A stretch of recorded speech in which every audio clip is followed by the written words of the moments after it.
بسم اللہ الرحمن الرحیم۔ السلام علیکم۔ حضور علیہ السلام کے فرمان میں بلی کا بے شمار جگہ تذکرہ ملتا ہے۔ بلی کی آنکھوں کی بناوٹ قدرت کی کاریگری کا ایک بہت عمدہ نمونہ ہے۔ آپ نے اکثر سنا ہوگا بلی اندھیرے میں بھی دیکھ سکتی ہے۔ بلی کی آنکھوں کی بناوٹ اس قسم کی ہے کہ اندھیرے میں بھی اس کی آنکھوں کی پتلیاں بہت پھیل جاتی ہیں، چنانچہ یہ تھوڑی سی یا بہت مدھم روشنی میں بھی اچھی طرح دیکھ لیتی ہے، جبکہ انسانی آنکھ کو اس قدر مدھم اور برائے نام روشنی میں کوئی بھی چیز دکھائی نہیں دیتی۔ بلی کی ساری پھرتی اور چستی کا راز اس کے جسم کی بناوٹ میں پوشیدہ ہے۔ اس کے جسم کے پٹھے اور اعصاب بہت مضبوط اور لچکدار ہوتے ہیں۔ یہی وجہ ہے اگر بلی کسی بلند جگہ سے گر پڑی تو وہ فضا میں اپنے جسم کو انتہائی پھرتی سے کچھ اس طرح موڑتی ہے کہ زمین میں ہمیشہ پنجوں ہی کے بل گرتی ہے۔ اس کے پنجوں کے نیچے گوشت کی گدیاں سی ہوتی ہیں جن کی وجہ سے یہ آہٹ کے بغیر چل پھر سکتی ہے۔ بلی کے خاندان کے افراد سننے کی عمدہ صلاحیت کے مالک ہوتے ہیں۔ یہ نہ صرف مدھم آوازوں کو سن سکتے ہیں بلکہ ہوا میں پیدا ہونے والی دوسری ارتعاشی لہروں کو بھی محسوس کر لیتے ہیں، اور ہوا میں پائی جانے والی ایسی ہلکی تحریکات بلی کے کانوں تک چند مخصوص بالوں کے ذریعے پہنچتی ہے، اور یہ تعلق بالوں کی جڑوں کے ذریعے اعصاب تک منتقل ہوتا ہے۔ پس بلی ارد گرد پیدا ہونے والی انتہائی مدھم آوازوں سے بھی باخبر ہو جاتی ہے، اور بلی کی مونچھیں ان مقاصد کی افعال میں بہترین کردار ادا کرتی ہیں جو ہوا میں پیدا ہونے والی مختلف ارتعاش اور تھرتھراہٹ کو کانوں تک پہنچاتی ہیں۔ اس لحاظ سے اس کی مونچھیں انتہائی نازک اور حساسیت کا عضو ہیں۔ حضرت اسماء رضی اللہ تعالی عنہا سے مروی ہے، حضور صلی اللہ علیہ وسلم نے بیان فرمایا، جنت میرے اس قدر قریب ہو گئی تھی اگر میں چاہتا تو اس کے خوشوں میں سے ایک خوشہ توڑ کر تمہارے پاس لے آتا، اور دوزخ بھی میرے قریب ہو گئی تھی، یہاں تک کہ میں نے کہا، اے میرے پروردگار، کیا میں ان لوگوں میں رکھا جاؤں گا؟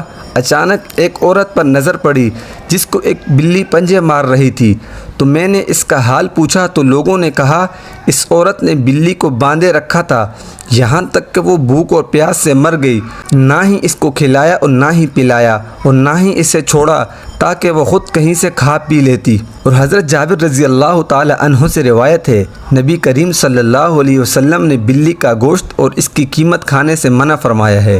بلی کا گوشت کھانا تو بالاتفاق تمام علماء کرام کے نزدیک حرام ہے، البتہ بلی کو بیچنا اور اس کی قیمت کو کھانے پینے کی چیزوں میں خرچ کرنا حرام نہیں ہے بلکہ مکروہ ہے۔ حضور اکرم صلی اللہ علیہ وسلم ایک انصاری صحابی کے گھر میں کثرت سے جاتے تھے، اور ان کے گھر کے آس پاس جو دوسرے گھر تھے وہاں نہیں جاتے تھے۔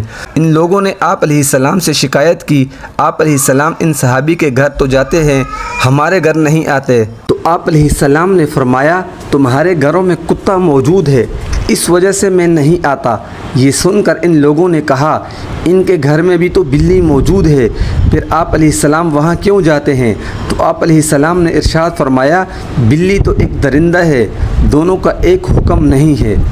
نبی کریم صلی اللہ علیہ وسلم نے دیکھا ایک شخص کھڑے ہو کر پانی پی رہا ہے، تو آپ علیہ السلام نے اس سے فرمایا، اس طرح پانی نہ پیا کرو، تم اس پر راضی ہو کہ تمہارے ساتھ بلی بھی پانی پیے؟ اس نے جواب دیا، ہرگز نہیں۔ آپ علیہ السلام نے فرمایا، اب تو تمہارے ساتھ شیطان نے پانی پی لیا ہے۔ حضور علیہ السلام کے پاس ایک بلی آتی تھی، آپ علیہ السلام اس کے پانی پینے کے لیے برتن کو تھوڑا سا جھکا دیتے تھے، پھر وہ بلی اس میں سے پانی پی لیتی، پھر آپ علیہ السلام اس بلی کے جھوٹے پانی سے وضو کر لیتے تھے۔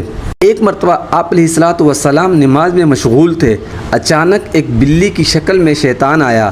حضور علیہ السلام نے فرمایا، یہ شیطان میری نماز کو توڑنا چاہتا تھا، اور اس نے اسے توڑنے کی پرزور کوشش کی، لیکن اللہ رب العزت نے مجھے غالب کر دیا اور میں نے اس کا گلا دبا دیا۔